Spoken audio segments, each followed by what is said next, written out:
สู่ខ្លួនឯងតើស្នេហ៍នេះមានន័យអ្វី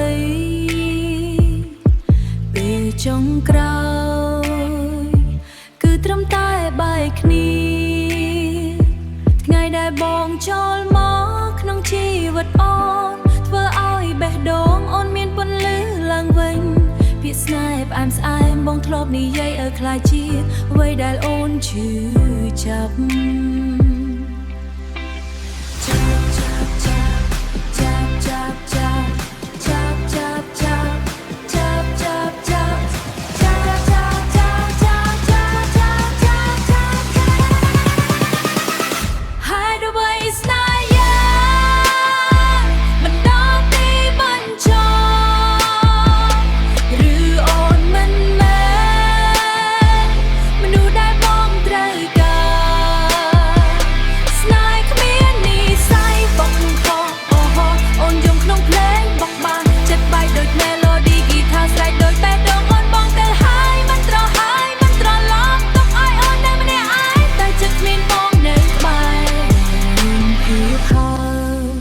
មិនត្រឡប់ទុកឲ្យអូននៅម្នាក់ឯង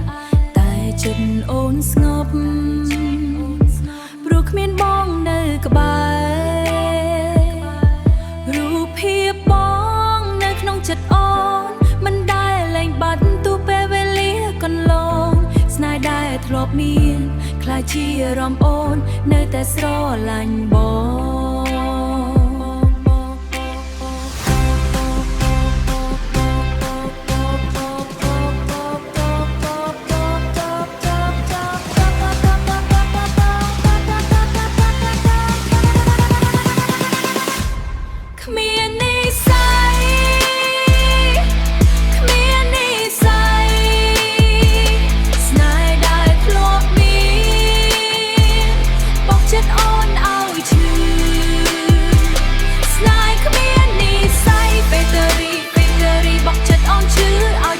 យកនេះអូនរមម្នាក់ឯងក្នុងពន្លឺភ្លើងនៃក្រៅពីញញឹមខ្លាំងខ្លាយក្នុងក្លបស្នេហ៍អូននៅតែមានតែបងមិនត្រឡប់វិញទេ